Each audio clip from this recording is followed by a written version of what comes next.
Hello and be blessed everybody and welcome to this video. This week I couldn't resist putting the title and you know the title that says, and so then do the winds and the waves listen to your voice. Well, I believe that they well might, and I think that there's something on its way that is going to surprise even those who have known the Lord for a very long time.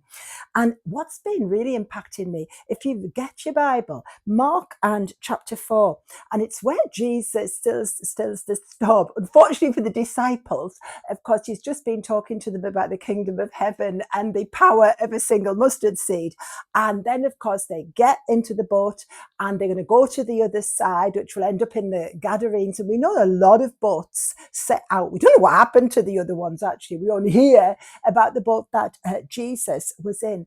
But what is going on in my mind at the moment is I keep hearing the comment of the disciples, and it comes in Mark 4, and it's right at the end in verse 41, and it says, the disciples, they were filled with great awe and said to one another, who then is this that even the wind and the sea obey him? So instead of being terrified of the storm and the strong possibility of drowning, they're now absolutely terrified because I think they've seen the glory that is within Jesus. Now, hold it and go to Romans 8. And there are verses that I have known for years that are suddenly coming alive in an absolutely new way. And Romans 8, verses 18 to 25, talks about the fall of man. It talks about the fall of all creation and says that all creation groans. Why? So the creation is wanting to see the manifestation of the sons of God. And that is us, because all creation fell, not just human beings, the stars, the planets, the seas, everything fell. But creation recognizes you.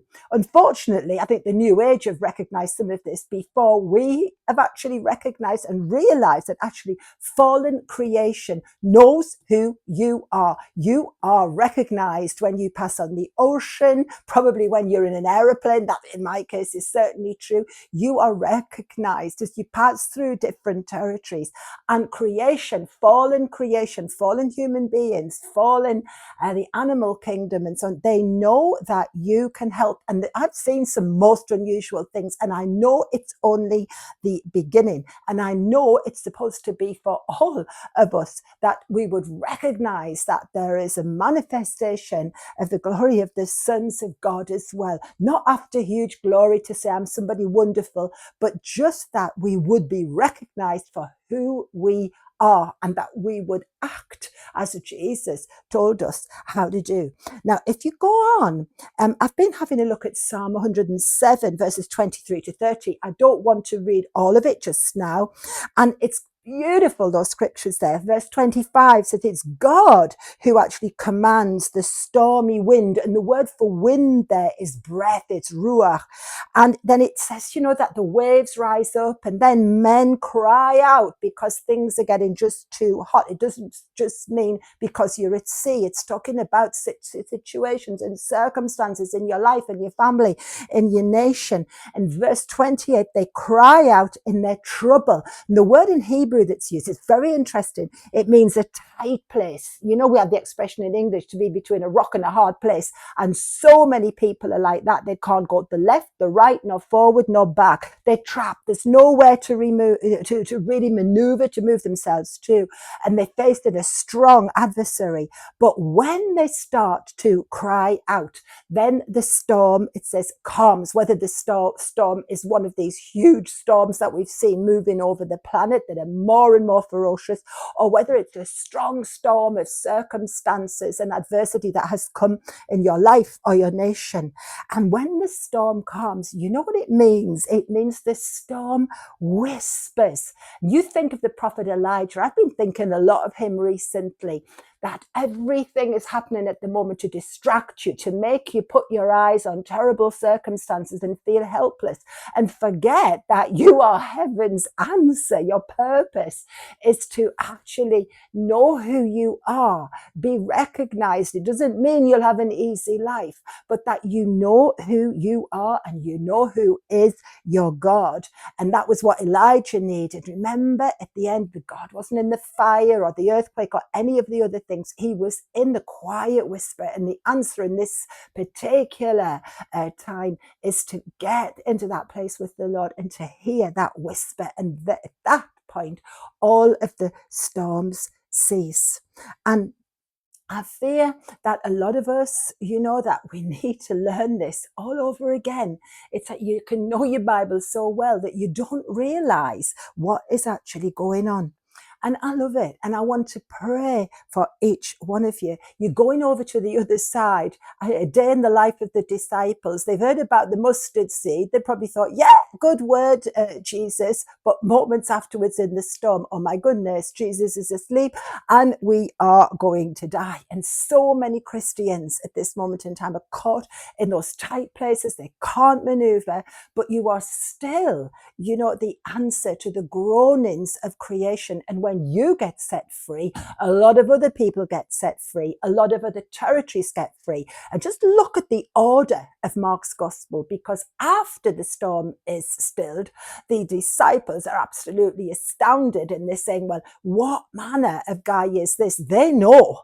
And then, of course, far from having a nice picnic supper and a good night's sleep, they enter the territory of the Gadarenes, and Jesus takes on this guy who is, throwing off all the chains, undoubtedly one of these guys who is possessed by a territorial principality. That's one for another day. And as a result of that, because Jesus wasn't afraid. It's not written what the disciples thought by then. Perhaps they were past thinking anything by then. But as a result, whole territories are actually liberated. And I would just ask you to spend some time. What manner of man is this, that everything is obeying him? And there's a portion of that is for us today that we've been missing out on. And I pray that you might grasp it, whatever your circumstances, whether you're high or surfing on a wave and heading for glory and believing for great things, or whether you were at the bottom of the ocean like Jonah, wondering what's going to go on. You, though, are the one that creation recognizes, because that is what the word says about it. You are recognized and you are the antidote. You are the answer. And I do believe we'll see some astonishing things in terms of cyclones and hurricanes. I've turned to people who have prayed so hard that hurricanes have been sent into places where they would have been a lot safer, and so on and so forth. Maybe that would be a time for another sharing. So why not you? And when we cry out, God is the one who stills everything. And the calm that comes after that storm. I looked at what it meant when the peace came. And it means, yet again, that the peace, it's an involuntary one. And the beautiful picture is like a guardian of a door who hears the knock and has to go and check who's there, and allows the person to either come in or keeps them there.